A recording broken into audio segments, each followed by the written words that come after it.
Hello, welcome back to Voice Building Junkies. This is one of several episodes this week, all devoted to breathing technique, breathing for singing. And in this one, we're going to talk about, do you hold back the air while singing?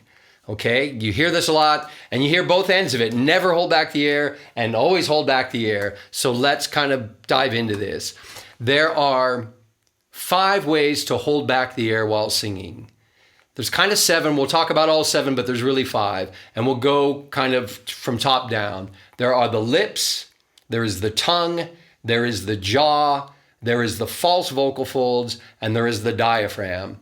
The 2 that I've left out are the epiglottis, because I don't really know anyone who can just voluntarily close their epiglottis and open it at any time. And then the other one is the vocal folds themselves, but they actually need to close and hold back the air while you're singing so they can vibrate. But there can be an issue where you squeeze them completely shut, what's called pressed phonation, or in a way this like hard glottal attack that you have to be careful of. But I'm going to leave out the epiglottis and the vocal folds. Doesn't really matter. But what we're going to talk about is all of those ways are wrong except for one.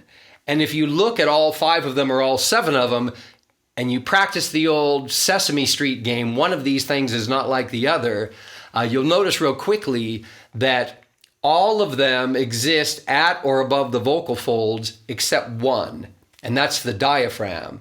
Now you've probably know or heard me talk about the diaphragm is a pulling muscle. It can only do one thing. It can only decrease air pressure.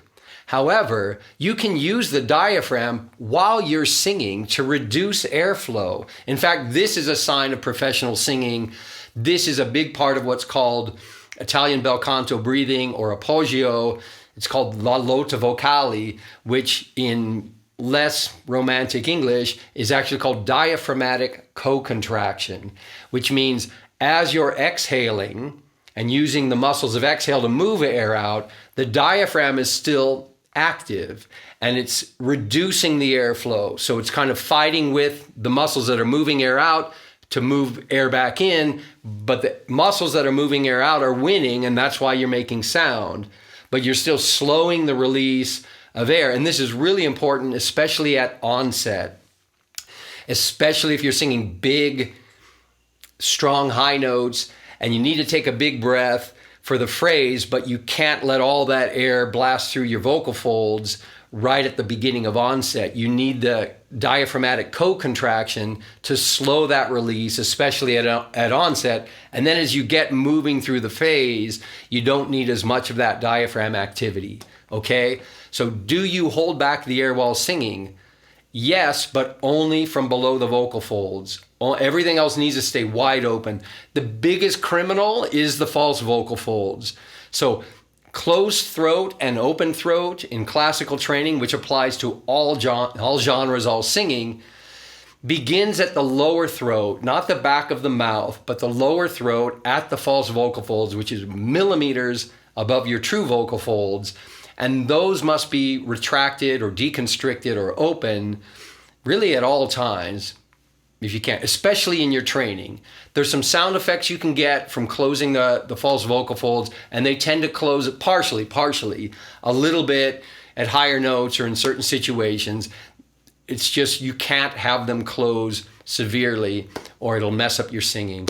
So you want to learn how to use your diaphragm intelligently in this co-contraction way, and that's going to help you a lot in your singing. I hope that wasn't too complicated. So, and I don't like to use the phrase hold back the air. I really like slow the release of air. Slow down the release of air with diaphragmatic co-contraction, la Lata vocale. And there are many more episodes about breathing for singing right here in the description, in the playlist. So I'll see you in those episodes.